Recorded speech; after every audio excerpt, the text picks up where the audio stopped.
In the very heart of New York, a bank robbery is committed in broad daylight. It's a perfect robbery because in the end, after several days of siege, the police have no evidence, no victims, no suspects, and indeed, what is called a crime composition. Dalton Russell reveals that some time ago he implemented a perfect bank robbery plan. A small group of painters dressed in white overalls, caps, and sunglasses walk into the bank. Suddenly, they lock the doors, and with shouts of "This is a robbery," they force everyone present onto the floor. Then they ignite a smoke bomb, and the gang leader, with a heavy foreign accent, tells the street cop rushing to the entrance doors that there are hostages and a bomb inside the bank. "I take hostages. If it were easy, I'd push to this door and start killing people." Detective Frazier is one of the best, but he has reputation issues. Caught in an unpleasant situation, he's accused of stealing $640,000 from a crime scene.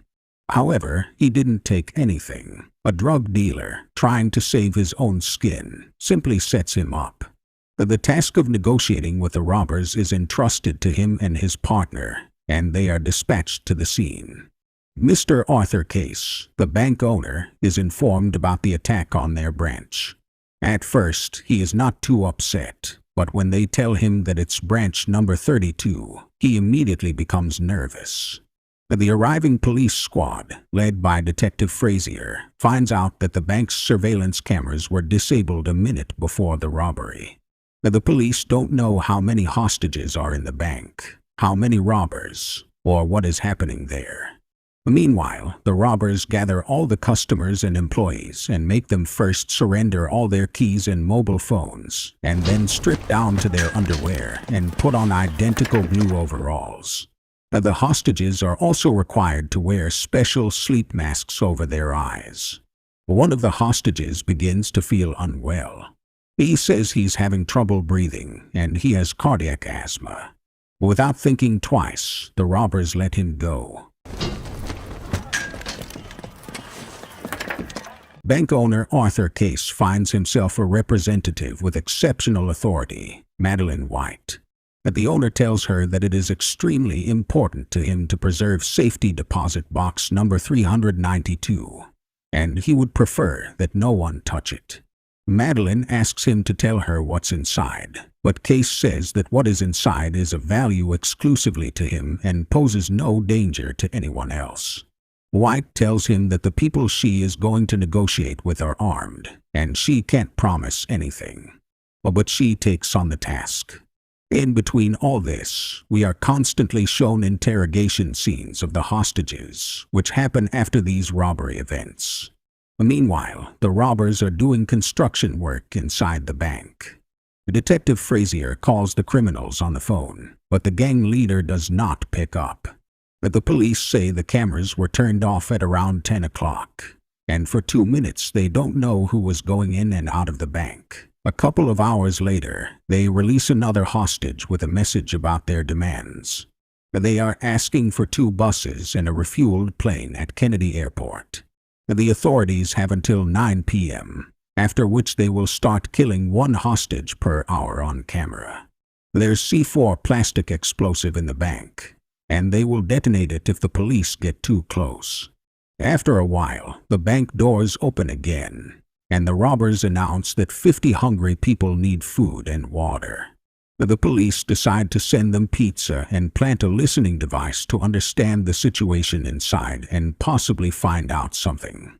In order to completely confuse the tracks, the robbers have put the hostages in several rooms and shuffle them from time to time, meanwhile planting gang members disguised as hostages in the same jumpsuits and masks. Having received the recording of the bugs they put in the food, they presume it's Russians because they can't make out the speech and understand what language it is. The interpreter who arrived on the scene says it's not Russian. Eventually, they play the recording out loud and ask people on the street if they know the language. It turns out to be Albanian. Albanian. I told you, it's Albanian, 100%. You mean to say the former president of Albania is robbing a bank? Enver Hoxha is dead. But the detectives realize that the robbers simply played a recording for them, knowing that they would be listening. But Dalton and his partner crack open that very box, taking some documents from it, while in the meantime, the mayor of the city arrives at the scene.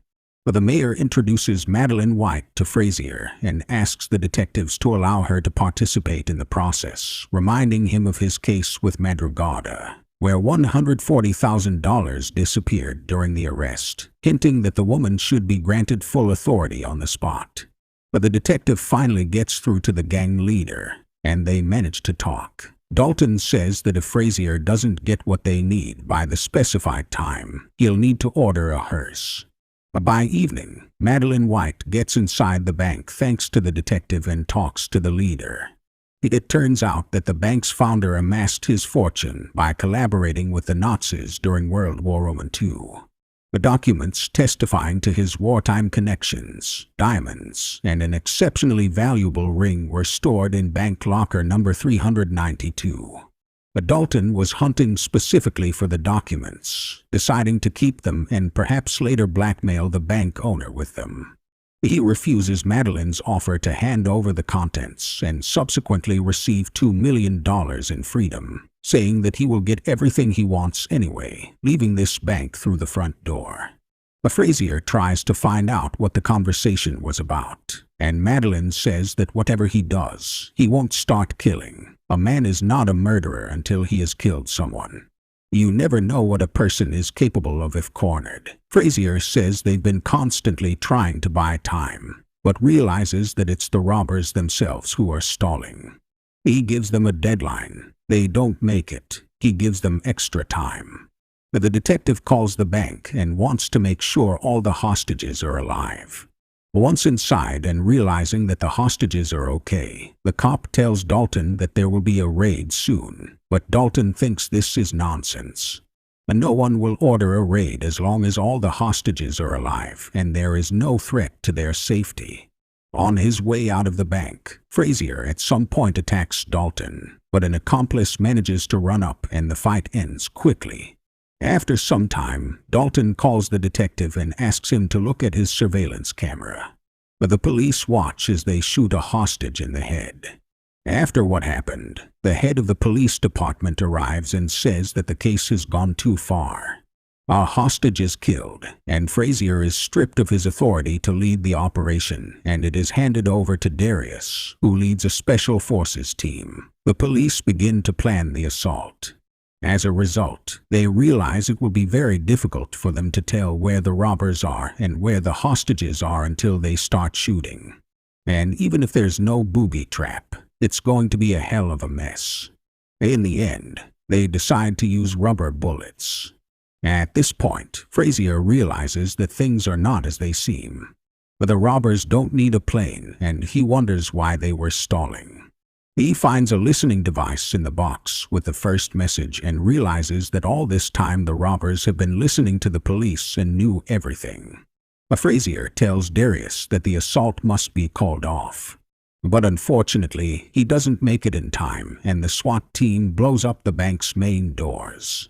At this moment, hostages start to run out and they are all detained. Once inside, the police find absolutely nothing. And no robbers, no dug tunnels, and nothing is missing. On top of that, it turns out that the weapons the robbers left behind are toy mock-ups of guns, and the hostage murder was staged. The police don't know how many hostages were in the bank, how many robbers there were, or what was really going on. But the criminals, having blended in with the other captives, left the bank clean, and the police can't prove anything. We photographed everyone who came out of the bank, detained them, questioned them, and the fingerprints, everywhere. And so, it's like there was no siege at all. But forget it. Captain, you have to agree that something happened there. But no one is demanding any answers from me, and I'm not demanding them from you. Fine. There's no 392. But what? Deposit box 392. It's not on the list. But Frazier tries to find out what Arthur Case was hiding in this box and goes to Madeline White. He shows her the compromising material, that very conversation in the car where the mayor blackmailed him to give White all the powers and take her inside the bank to talk to the leader of the robbers. Madeline tells nothing to the detective. Besides, all conditions are met. Frazier will be moving up the career ladder. The charges with the Madrugada case will be dropped from him, and he will get the first degree of a detective. She says that Case, like many rich people, made his fortune during the war and asks him to drop this case.